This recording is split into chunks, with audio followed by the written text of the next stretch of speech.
Welcome to the Emo Social Club podcast, broadcasting to you from emosocialclub.tv or whatever. We'll change this intro. Who fucking cares? I'm Brian. And I'm Lizzie.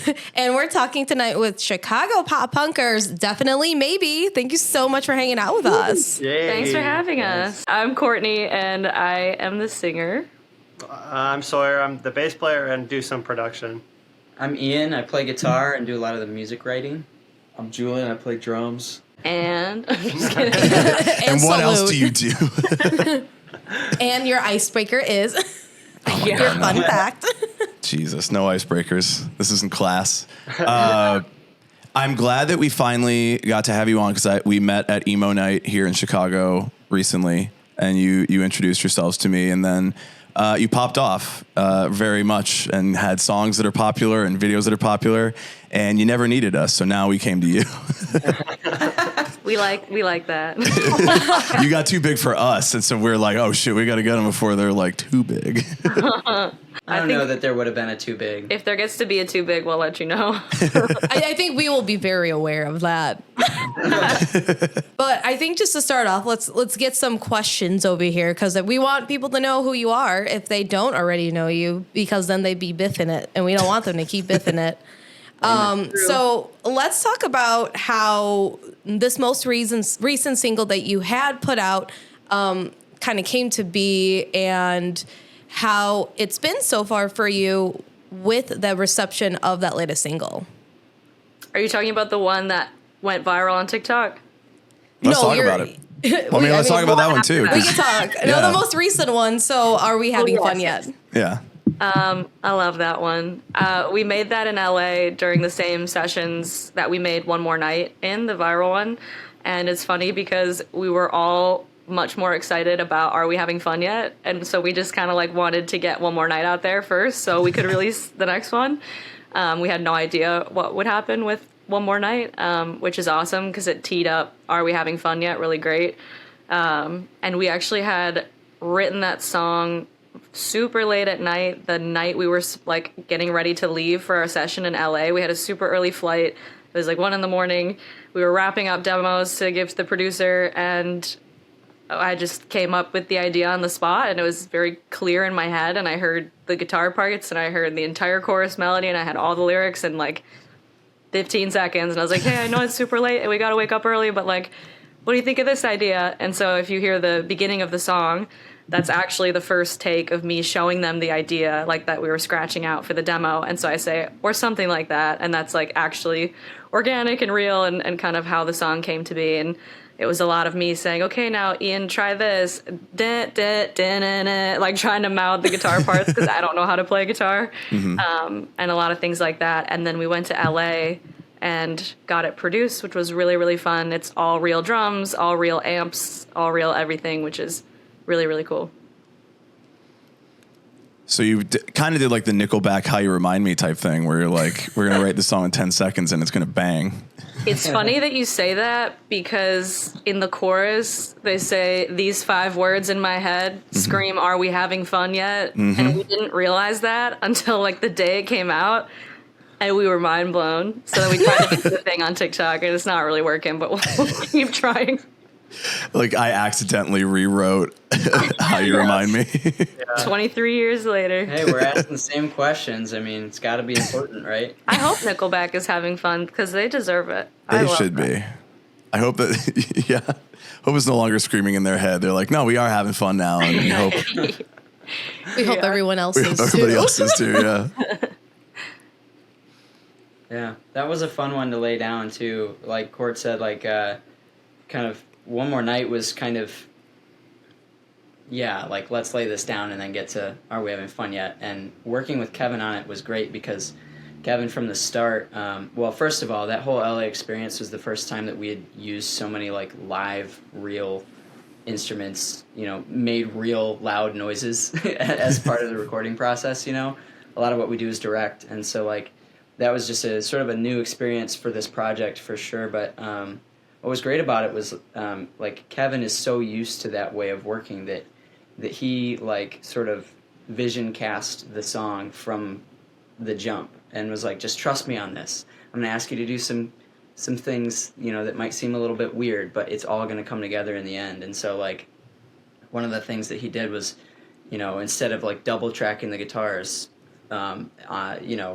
pretty standard kind of practice for this genre, we took all of my guitar parts for the chorus, and there were like 2 or 3 that were all kind of filling out this big thick sound in the demo that we had just quickly scraped together, and I had to like combine them into one part day of, and just like figure out the gymnastics of that so that we could double track it with an acoustic instead of an electric. And like all of these things that he did to pull this song together is really kind of wild. Like the mix and like the space of the song, like when you're listening to it, is so unique.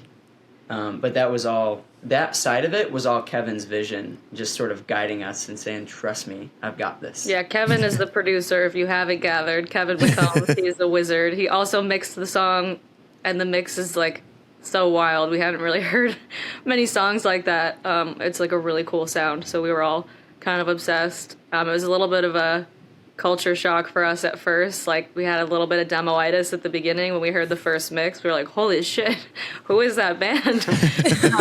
But the more we listened to it, the more we fell in love with it, which is awesome. We're obsessed with Kevin. He's a wild man. The viral single, the one that came out and popped you off, and now you're too big for us. Clearly. I'm just going to keep making that joke because I think it's funny, but we're in the Chicago scene right now, and so no one ever gets like a giant head, and everybody's just like, no, we're just the same people. We just have had some fortune, and now we want to do cool shows and hang out with our friends. So it's like, yeah, you popped off, but it's also like we all understand what that means, I guess, just in the Chicago way. But that single that came, how has the reaction been? How has the viralness of it been? How have you changed? What have you bought with your, I don't know. Oh, nothing yet. Yeah, we're in it. I'm just kidding. It's been crazy. So we were in LA working on the song, and we had been posting on TikTok religiously 3 to 8 times a day, every day, for months and months and months. And nothing was happening. And we had written that song a while ago. We had actually played it live a few times. We played it at Summerfest in July, and we wouldn't end up even recording it till October and releasing it in November. And so we had posted it before. We had done all the things. Nothing had really happened. We went to LA. I was posting in the studio while we were working on it. And I put my phone down, the stories, and then I sang my little parts, and then I picked my phone back up, and I was like, holy shit, you guys, like, this TikTok might hit 10K. And that was like the first TikTok that kind of got momentum. And that one got to, I think, like 100K. And that was by far the biggest we'd ever had. I mean, like I said, we'd been posting a fuck ton forever and getting, 150 views. So finally, like, this one broke through, and the hard part about it was people were saying, well, where's the full song? And we were like, we're making it right now. Like, okay, so when's it going to come out? We're like, we don't know. We don't know yet. And we really don't have money to pay for a rush fee. So it all depends on how nice Kevin wants to be to us. So that was kind of the first one that got traction. And then the saying goes that once your first one pops, it's much easier to get more to pop. So we had a few after that hit like 10K, 15K. It started to get less soul sucking to post on TikTok. We actually like had some people that would comment and like, and so we just kept at it 3 to 6 times a day for months and months and months. We didn't actually get a viral one until Thanksgiving. Yeah, it was like I posted the Friday after Thanksgiving or the Saturday after Thanksgiving. And that was fucking nuts. I mean, that was insanity, phone overheating for like days and days and days. And it was kind of my dream come true and my worst nightmare, because I talk about this a lot, but TikTok removed the video 3 different times due to violating community guidelines. And they wouldn't say which ones, but I assume it's because we said kill, fuck, and die like a million times and actually had it in the captions. And so it's not like, and it's getting viral traction. It's probably some really bad thing. And so I do social media 9 to 5. I have like a very corporate job. I'm in the office. I wear slacks. It's So fun. And I actually had to use our TikTok connections to reinstate the video permanently because they kept removing it in the middle of the night at like 2 and 3 in the morning. Yeah. After the third time, it was down for like 3 days, and I was just distraught. I went to a show with some friends, and they were all like, "Girl, it's okay," and I was like, "It's not. The video's gone. Everything's gone. It's all over. Everything we worked for. Yeah. It was nuts because when you open up your Spotify backend, as you both probably know, you can see how many people are listening in real time when you have a release. And when the TikTok was up, that number was huge. I mean, we had like between 80 and 100 people listening at any given point, 24 hours a day for like 2 weeks straight. Wow. But when the TikTok would get removed, that would tank. Wow. All of a sudden, no one was listening. So we were like, well, fuck. Like, there's a direct correlation here between when the TikTok is up and who's listening. And so every time it got pulled, it was just like they were ripping pieces of my heart out. I was like, please, let it stay up. It's a positive message, I swear. And so that was fucking nuts. We went from 150 monthly listeners, which we had been at for a year and a half. We had no songs over 5,000 streams on Spotify, I don't think. We had some still under 1,000 that had been out for a year and a half.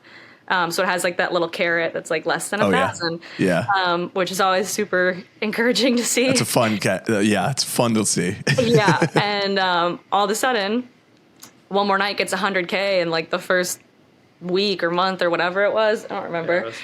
And all of our other songs kind of see a halo effect. So we hit 50K on something from our EP, and it was super exciting. Like, all the songs are getting traction. We actually have TikTok followers. We went from 150 monthly listeners to 60,000 in just like a month. And then the song has 500,000 streams right now.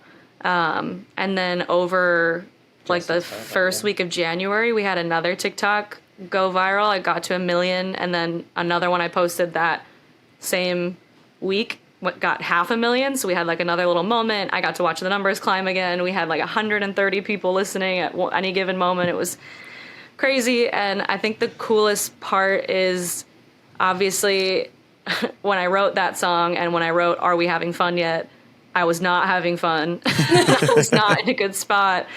And it's sort of like, did you guys see the Elmo tweet where Elmo Yes. asked how people were doing? And like 180 million people were like, not so good, Elmo. That's kind of how it felt. So it's kind of bittersweet because so many people can relate.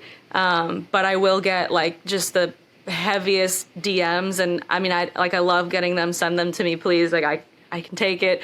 But it'll be, people talking about suicide attempts and people talking about who they've lost and people sharing their stories. And I mean, like tens of thousands of people have like commented and liked and sent us messages. And it's pretty wild to see that many people that can relate to a song that I felt like was so far removed. I was like, people might actually want to lock me up when they hear it.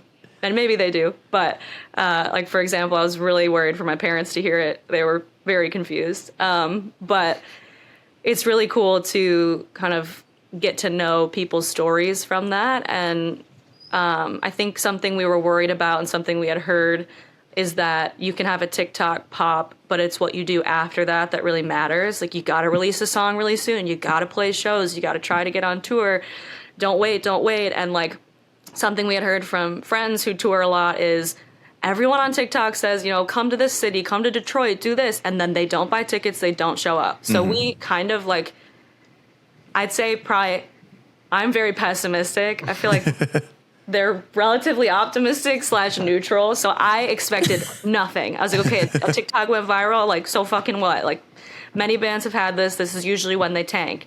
So we had a show. The TikTok popped in November, the weekend after Thanksgiving. We had a show first week of December. So like 2.5, 3 weeks later. That show had a line out the door of people saying they were here from TikTok. We had people that flew in from Colorado to see the show. God. They saw the TikTok walking their dog, and like it was fucking nuts. And when we played it, I posted a video of the live audio. The crowd was singing it, and like we had never experienced that before. I have like chills talking about it, but it was just nuts. And the stories we heard at the merch booth and the people we talked to that night, it was just so special. Like, the more vulnerable music that we post and the more people we get to talk with on TikTok and in real life, like, the less I believe that coincidence exists, because it was all just very crazy. So it's been a wild ride. It's very like high highs, low lows. Like, yay, viral TikTok. Oops, it got removed. Like, okay, now what? Second song comes out. It's just about to hit 10K, where One More Night was at, 100 by this point. So it's like we knew after that things would feel a little bit weird. So we're just kind of navigating that space as a group right now. But it's been wild and crazy. I feel like we need to show Universal Music Group and TikTok this, because they're like pulling like a bunch of songs down right now. And they're like, it doesn't matter. Like, these are big artists. But when you're saying like, no, when a video is down, we see a decrease in our listenership. Like, it's correct. Like, there is a correlation there. Oh, Yeah, direct definitely. correlation. It is absolutely nuts. It is nice though, because then there's a little bit more space for the little guys like us. Like, True. we're not signed to anything, and so our music isn't going anywhere, at least right now. So like, For now. so, Until Warner Music Group secretly Yeah. buys you. Yeah. And you just won't know. Secretly. As long as a check shows up in the mail, I don't know. True. You convince me. Well, let's make sure that we are at least promoting, like you said, like now that the TikTok is viral and you're popping off, you're going to the heights of heights. You've got a couple shows coming up. You got an EP coming out in April. So let's go ahead and promote those so that people keep watching you and getting ready for these things. So you're playing a show at B Kitchen. You got Snooze Fest here in Chicago, and you got a show in Detroit, we were saying. Yeah, so we've got a little weekender, February 16th. We're up in Detroit. Half of us have never been. Have you been? Oh, 3 of us have never been, so we're excited. TikTok seems to be very excited, and we announced the show before we had the TikTok link. You'd think we would have learned, but we did not. So I have a lot of comments to respond to, and I'm like very curious to see who shows up then from TikTok, because we had such a good experience in Chicago. Trying to keep my expectations in check there, but we'll report back. And then we'll be playing Snooze Fest in Chicago at Beat Kitchen, which is this really cool festival that has, I want to say there's like 8 or 9 bands that have shorter slots. Everyone is encouraged to wear their pajamas, bring their pillows, and then 100% of the money at the end of the night gets donated to the Hope for Us Network, which is a mental health awareness org, which is really, really cool and obviously very fitting for us. So we are excited to be a part of it, and we love playing at Beat Kitchen. So we cannot wait to be back. Hell yeah. And your EP in April, let's drop some info about that too.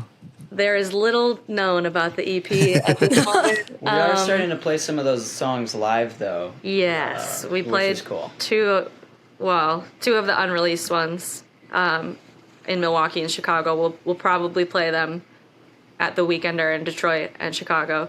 But we think that there will be 5 songs. 2 will be completely brand new that won't be released as singles. It's a combo of what we made in LA, and then we had the absolute and utter honor to work with Dan Swank in Nashville, who does auxiliary and production and rhythm guitar for All Time Low on tour, and he's a longtime collaborator of Taylor Acorn, Arrows in Action. He did a song on the new Knox record, which is a frickin' jam, and we did 3 songs with him. One of them comes out March 1st, and then the other 2 will be the ones that are on the EP. They are all so different. It's like the one coming out March 1st is very dark Evanescence vibes. Hell yeah. I know. I saw you got the cover up for it on your Insta, and I was like, I feel like we took a hard pivot here, and I had to double check that I had the right like band handle. I'm like, nope, that's them. Spooky vibes. That's kind of, we really, really, really like that direction. The title track from our debut EP that came out in 2023 is kind of in that darker, more like emo vein versus pop punk. And we love that song, so definitely a space that we want to play in more. The other 2 unreleased ones is like almost a ballad, like a really sad ballad. A salad, if you will. A salad. A salad. Salad. A salad called Nevermind.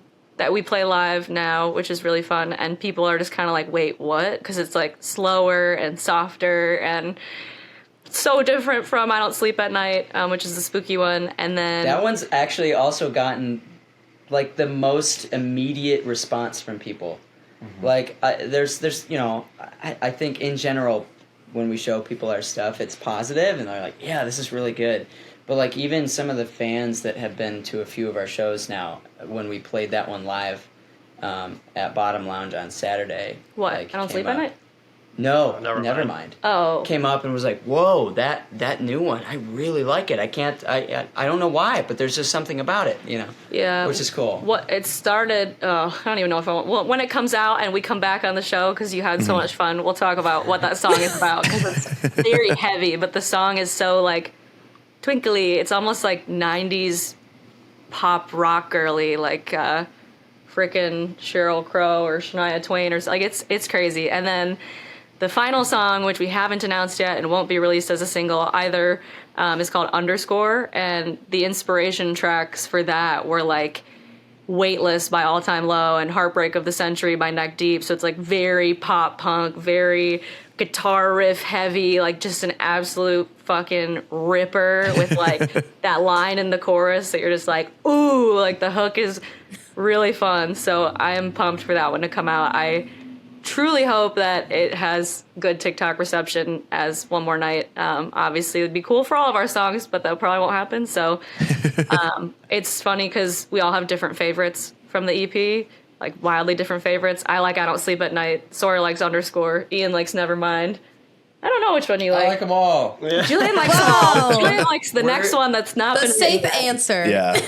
We're making Jules work hard for his money that we don't pay him, which is cool. Like, I also kind of want to like make sure that we properly introduce Jules, because he's not been a part of a lot of like the sort of extracurricular content that we get to do like this, because for the entirety of our time as a band, it's been like the three of us writing for the most part, and then we've had a bunch of like different people in and out play with us live that have been amazing, and they're all great friends of ours. But like Jules has been in there from the start, and he is actually drumming live on the two that we did in LA, Are We Having Fun Yet, and One More Night, which was amazing.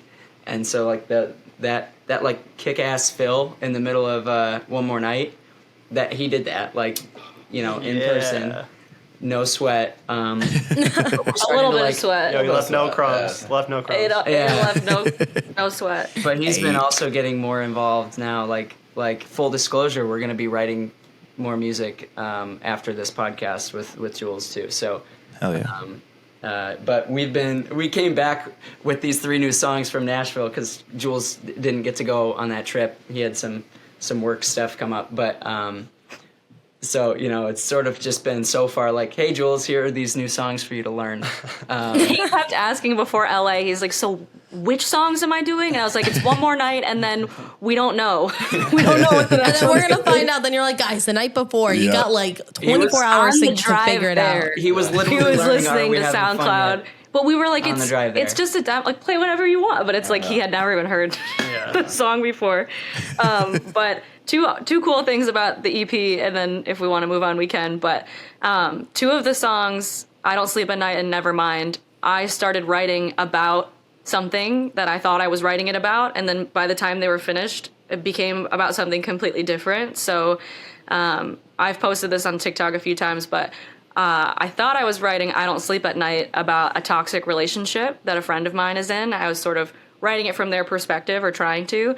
But then when I started showing it to my family and my friends, someone said, wow, like, that's a really deep portrayal of substance abuse. And I was like, what? And then I listened to it, You're like, and I was like, fuck. I was like, did I write this about my toxic relationship with alcohol? Like, is that what this song is about? So then I posted it on TikTok and I asked people what they thought, and there was like, this is the anthem of chronic illness. Like, this was growing up in my childhood home and like how my parents treated me. Like, there was just so many different iterations of like what people thought it was about, which is just so fucking cool. And then same with Nevermind. Like, what I wrote it about, I don't think you could even guess it if you listened. Like, people just automatically kind of put onto it what they need to attach to it to like work through it, and I think that's really cool. So that's been one of my favorite parts about these new songs. Like One More Night is, the message is pretty clear. I feel like that one's pretty universal what people relate to about that, but same with Are We Having Fun Yet? But these next three, I feel like they kind of have that more ambiguous, like you're going to be able to put Sort of whatever's mirrors. going. Yeah, it kind of reflects back at you whatever you're experiencing, which has been wild. That's been really cool for me too, because like I've always been super creative and very musical and like written things and stuff, and they've never really amounted to much until definitely maybe, of course. But I don't express with my words. That's how I express, and like this has been a really great way of helping Court tell her story so far. And I've known Court for, a long time. And so I also know the stories. And so it's been very difficult for me to necessarily super relate to these songs because I know exactly where they're coming from and what they're about. And these are some of the first ones that like are sort of ambiguous enough where like I'm finding myself like super relate to them, which is really cool. And they've been really fun to play live now that we're starting to play these new ones for that too. Mm-hmm. Yeah. True. Now, with these, you have 5 songs. How did you decide to pick which 3 singles were going to be the singles and which ones were just going to be non-singles? People can hear them later. Great question. Timing. TikTok lit a fire under our little butts to get One More Night out, so we really rushed that one. And then the general rule, which I hear rumblings that this is not going to be the case in the near future, is you want to spread your releases out 6 weeks. That's like kind of it's like 4 to 8 weeks or something. Like you don't want to go longer than that, but you don't want to go shorter because of editorial playlisting. So we'd heard that. So once One More Night came out, we knew we wanted to put Are We Having Fun Yet at 6 weeks. And then we probably wanted to release another single. And then we were actually planning to release all of them as singles, but the problem we're running into now is people on TikTok are like, hey, like, where's the album? Or like, do you have more music out? Like, I'm looking, but I only see a few. And like, we're like, no, like, we're new. We've only been a band for like just almost 2 years. We like, just got here. Yeah. And so we're like, we just got to get music out. So then that led us to think, okay, maybe we do an EP and we don't do every 6 weeks and we just get a bunch out so we can have people listening and bundle them up with One More Night and Are We Having Fun Yet, which people know and love. And so hopefully that kind of can kickstart these 3.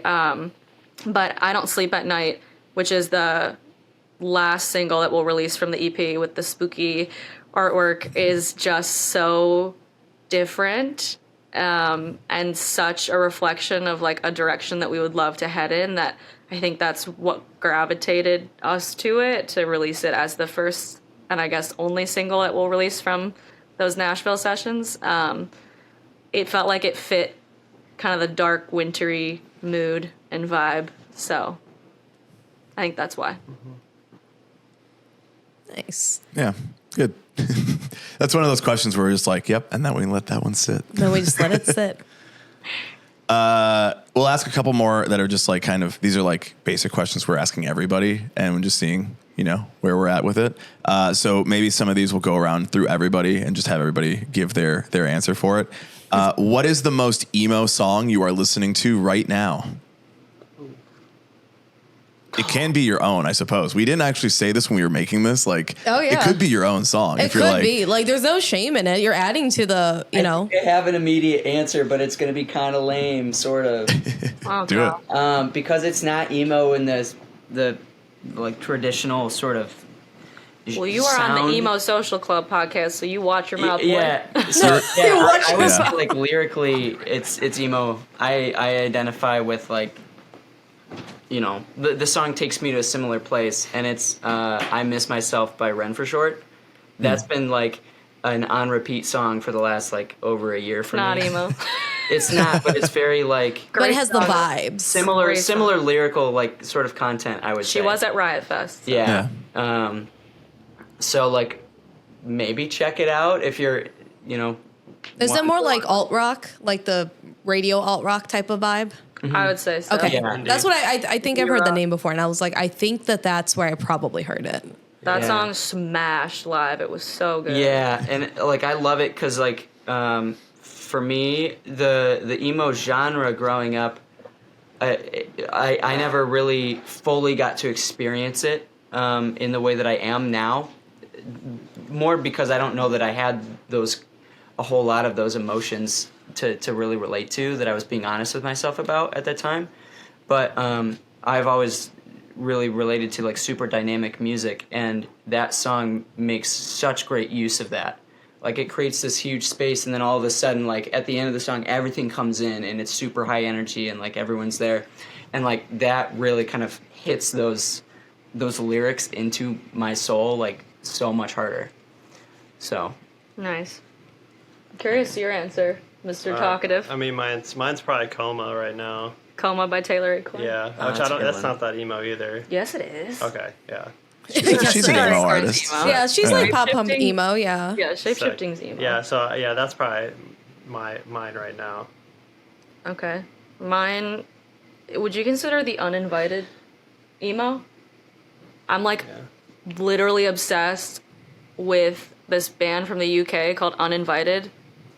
Holy shit, are they good? And they're still like pretty small. They just announced that they're supporting Rory on tour, who has that song Uncomplicated. Emo bop. Yeah, because she was a TikTok person too. Yes. And so I'm hoping she like is obsessed with the same song by Uninvited that I'm obsessed with. So we're using it in TikToks, and I'm like, I could not be happier. I cannot stop listening to that song or the entire EP. The song is called Survivor's Guilt. And Which is pretty emo. Yeah, it's emo, Sawyer for sure. sent Yep. it to me. I had my AirPods in, which I really never do. I don't really listen to music through headphones ever.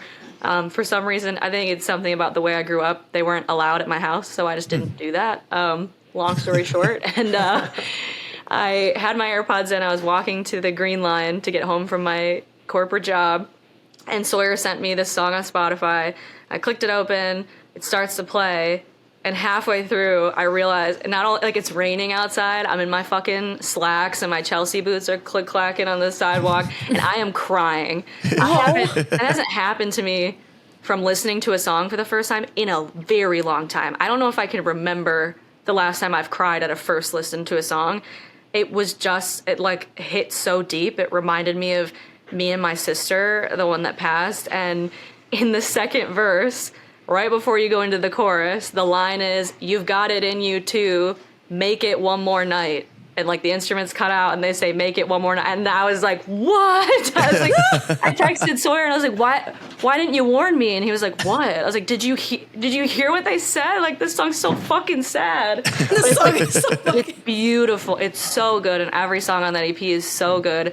I'm like getting teary-eyed talking about that song. I don't know what it is. And it's like, by no means is it perfect. It's not perfectly produced, like a little rough around the edges. And that just like makes it better. It's so good. Listen to it after this. I swear you won't regret it. You still need to share your most emo song. I was listening to the Gold Steps music. This band we played with.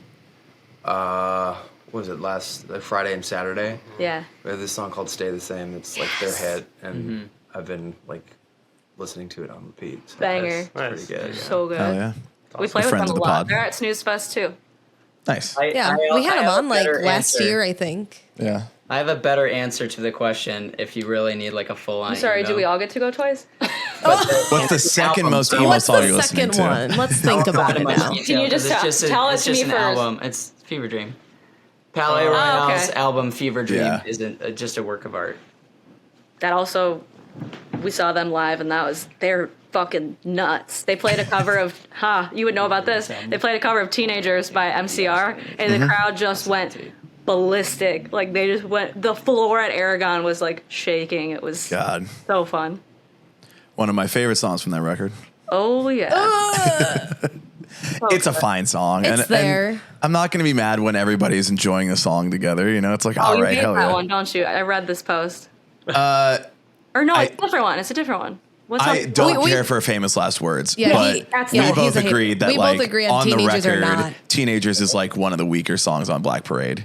And we're rating that against like all other records, like Yes. or just as itself. Like everything that My Chem does is holy Like to if me. you So were to who try to cares? like rank all of Black Parade in order of like the best and strongest song to the weakest, Teenagers is the weakest. Yeah, I'd agree. Okay, I'll have to listen. When we were making One More Night, our producer is a metalhead. His favorite band is Cannibal Corpse. He was Okay. going to their show for his birthday, which is like so our vibe, like totally Yeah. fits. Yes.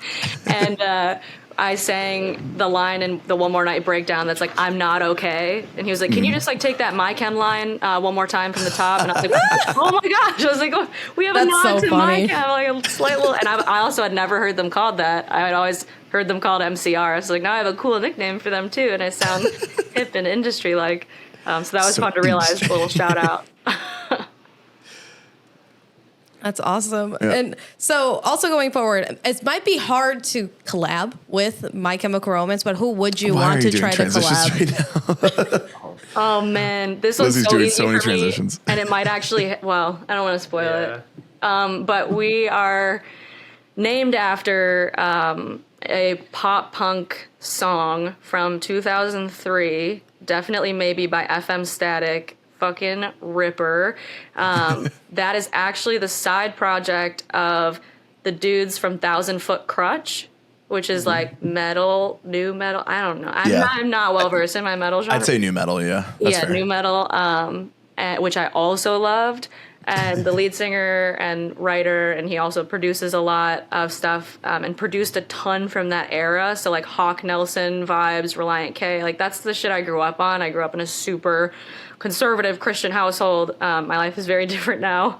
And the lead singer of that band, Trevor McNevin, is probably right now like I would die to collaborate with him. It's like his voice is like the soundtrack of my angsty youth. So it'd just be the perfect full circle to like collab on the guy who basically gave us our name and the inspiration to make this kind of music. So Trevor McNevin is mine.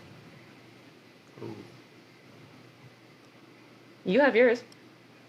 Yeah, mine would probably right now be Chris Griotti because of his work on that Palais Royale album. He did like the Like- Willow Smith album. He works with Youngblood a lot. He did the Palais Royale album. He is Yeah. a psycho on guitar. It's fucking nuts. He's just like, I can't explain it. Like he turns the songs that he's been on, or at least those songs that I've found that have really connected with me, into like works of art that like you could almost like take all of the lyrics away and you'd still know what the song was about. Ooh. You know, like, because that's, again, I was saying earlier, like, I don't really use words to express myself very often. That's like my second language, if I could be weird and pretentious about it, and like music would be my first language. And so like songs Cute. that do that, like where I almost don't even need to listen to the lyrics, like just light me up in a way that I can't really explain. And like he's been able to do that consistently. So I would really love to work with him. Same. What about you, Jules? Who would I want to collab with? Yeah. Gold Steps? Yeah, pretty great. No. Do we just like pick anyone? Yeah. Yeah, just anyone. Sure. Oh, Travis Barker, obviously. Yeah. That's fair. Like, Who? yeah. I mean, What's he done? Like all those songs, so True. I just like, and I like what he's doing now. So Says the drummer. yeah. Yeah. Yep. Makes sense. Tracks. What about you? For me, I don't know. There's a couple people that I would love to work with, but probably Beauty School Dropout would be a fun collab. Bardo. I'm wearing their hoodie. I'm also Yeah. wearing it in the viral TikTok. They're just good guys. I like their music. They're just super cool. They're cool guys. They are unfair. Like, not only is their production top notch and their songs super catchy, and like live, they just go ham. I mean, they're Yeah. insane. Coley's voice is wild. Like, they're almost so perfect that it's frustrating, but they're also super nice, which is even more Yes. frustrating. We love them. We're kind of obsessed. Yeah.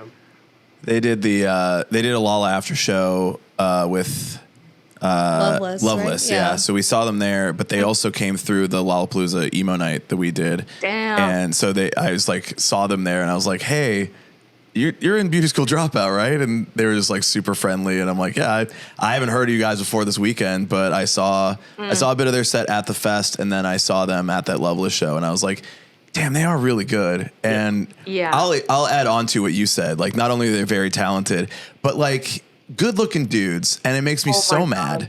They Like, have it how are all. you going to be pretty and be talented? Like, you got to get They out of know here, how man. to dress. Like, how Yeah. you can't have it all, but yet you do. They're Yeah. so intimidating, but then you talk Yeah. to them, and as soon as they open their mouths, you're like, "Oh my god, I just was hugged by your words." Yep. Yeah, we The went swag to- too fresh, too strong. Yep. While we were out in LA working on One More Night and Are We Having Fun Yet, we went to Landon Barker's show, like His birthday show. and Which I think it was his first. Was it his first show? No. No. Okay. but so He slayed. it was awesome. Like Christian Gates was there warming or opening up for him, and was it Christian that Michael was playing with? Michael Rose, the drummer for Beauty School Dropout, was playing Yeah. with I Christian think Christian Gates, that another night. TikToker. And so Yeah. like, and I like, we have had the opportunity to meet Beauty School Dropout, and I like love Michael. He's like Everybody loves such a Michael good Rose dude. drums. And like we had such an awesome conversation the first time we met, and so like I ran right up to him, and like he is very much like probably the most approachable one in the group.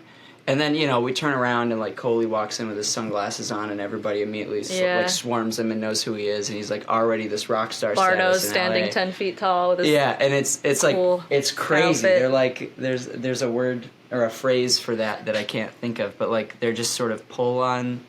I don't know. They're like a little larger than life. They have And it. then They you have talk it. to them. They have They're it. awesome. Yeah. Like, yeah. Yeah, they're rad. Shout out BSD. .wave. Dot wave. I wear this hoodie at least 7 days a week. I thought about buying it, and now I'm like, damn, I should have bought it. It's so good. It was, yeah. Hoodies, for It sure. was not cheap, but it Yeah. was worth it because I know where that money is going. Yep. This might be our last one. We might wrap up with some other stuff, but at the very least, let's get this question out there. We are both from Chicago. We share the Chicago scene. So let's hype up the Chicago scene a little bit. What do you guys feel about it? How do you feel about the other bands that are around here? We know the scene pops off. We know the scene has a lot of talent in it. But what's been your experience and how have you grown up in the scene? And let's just get a well-rounded picture of it. It's wild because we were so not in the scene until we really were in the scene. Like it was like we didn't know any of it, and now I feel like we know a lot of it. Maybe that's presumptuous, but yeah, it wasn't really like we didn't go to shows really until we started doing the band, which is bad, I know. At least shows in our scene. Yeah. Shows in our scene. Yeah. Let We went to a me lot of rephrase. shows, yeah. I didn't even listen to music that came out after 2007 until 2020 because I was bored and had nothing to do. So finally, we're going to shows, we're meeting people.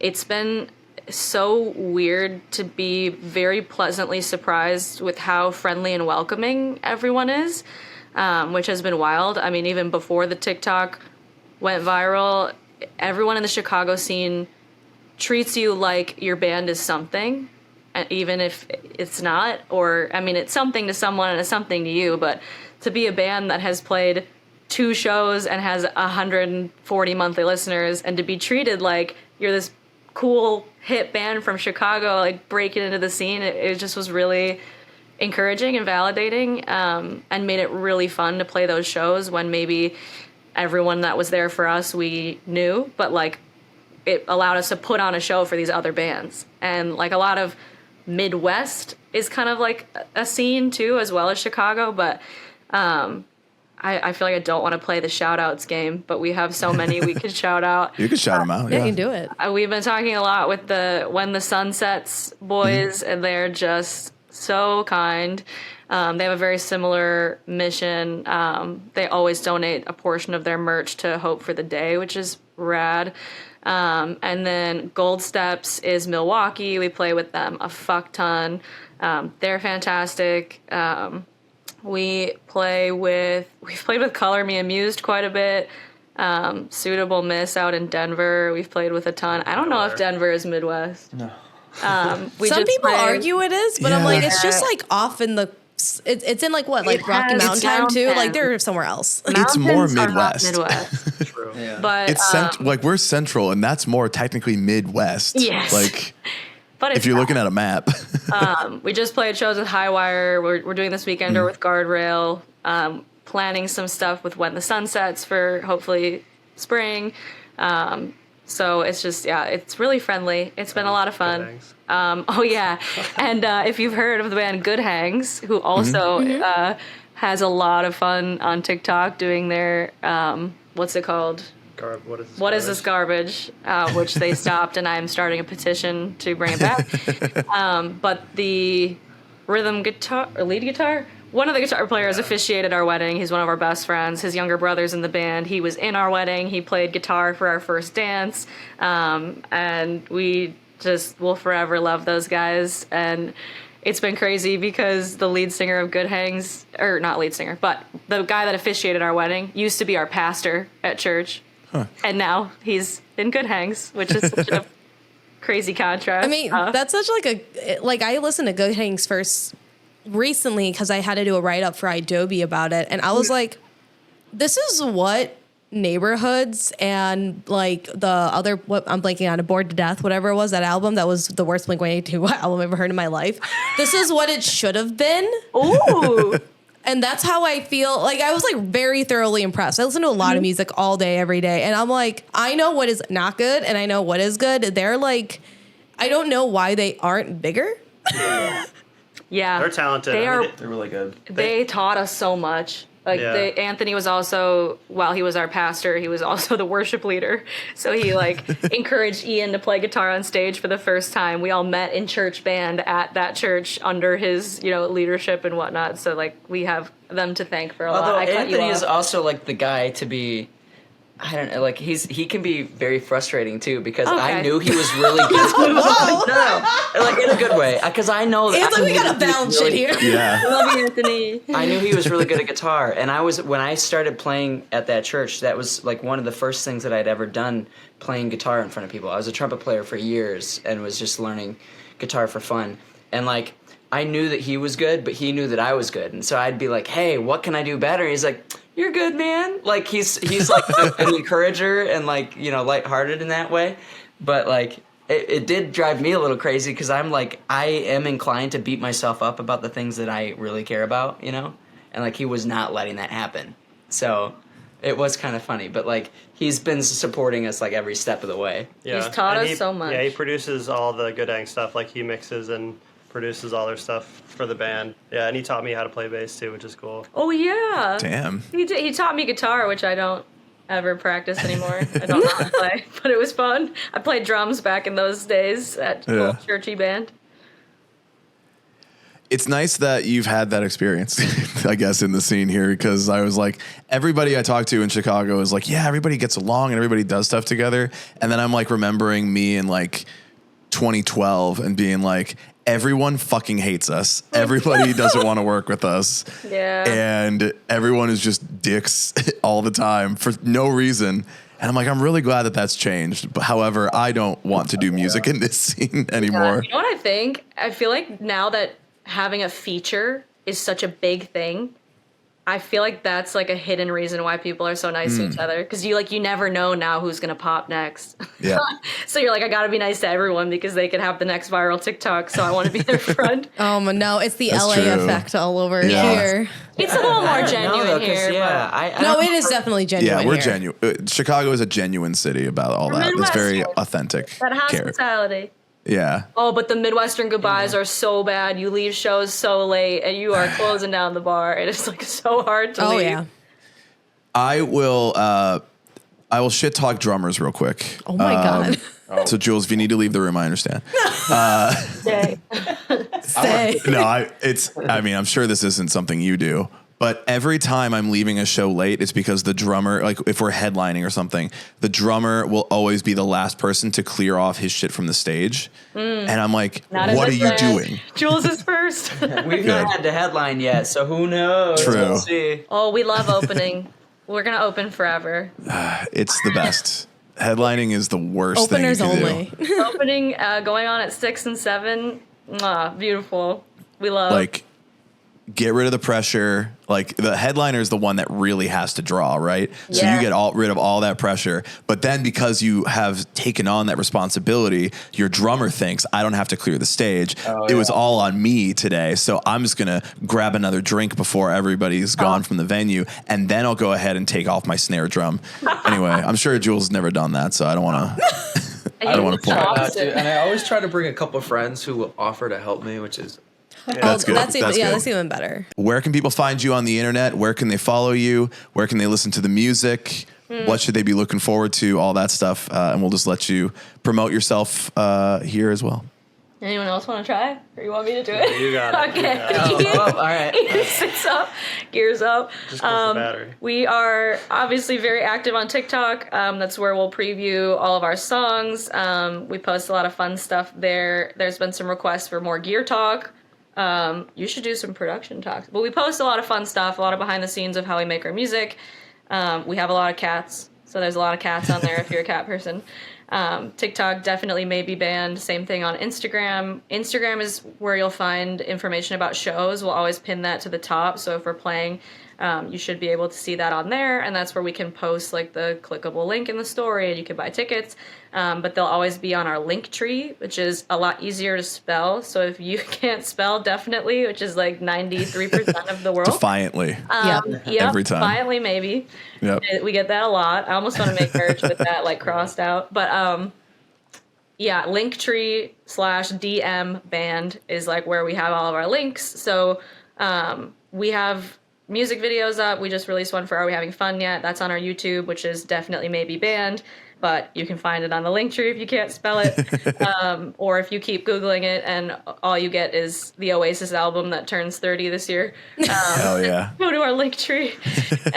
Good problem to have. But yeah, we're not on Twitter or X. I don't think we ever will be. It's just enough's enough. Too many social platforms to be on. We are on Facebook. So if you're not an Instagram user, and for all my Gen X dads out there, we post all of our shows on Facebook. And so you can find them there as well. Come to Snooze Fest if you're in Chicago. We have merch on our website, definitely maybeband.com. Shows are also posted there. You can also find it in our link tree if you can't spell it. But yeah, I mean, the DMs are open always. The DMs tell me your story, say hi. It's me 99.9% of the time that will answer. So if you comment, I'll respond. I try to respond to everyone. But yeah, don't be shy. Follow us, engage with us, and come out to a show. It's a good time. It's always a special time. Yeah, we've also recently started doing show exclusive merch too. So True. one good reason to come out and meet us in person. Yeah, we love meeting everybody. It's been an amazing experience getting to talk to all of the people that, putting names to faces or faces to names rather. Handles to name. Handles. Yeah, handles to Handles, faces. yeah. Be like, it's Yeah. me. I'm Team Rat Mischief from TikTok, and I'm like, fuck, I totally know you. Like, I know them by their TikTok handle. If you will come to the show to meet us and you want to buy someone a Malort shot, that's gonna be him. He loves yeah. Malort. He sips it Hell when yeah. his tummy hurts. When his tummy, Apples and Malort. that's a real mix. That's what we should have done. Oh, we tried in Milwaukee. We were like, your tummy hurts? They have Malort we here. did try. Just go, Yep. go get a little sipper. I'm a fan. I'll do that with you next time we come to your show. Let's go. It's on. It's a date. Well, definitely maybe. Thank you for being on the pod. This was a lot of fun. I'm really glad that everything is going so good right now after meeting you. And I'm looking forward to more of your success. Thank you for hanging out with us and yeah. Yeah. Thanks, Yeah. guys. Thanks for having us. Thank you so Thank much you, for yeah. having us. It's been a long time coming. Yeah. No, seriously.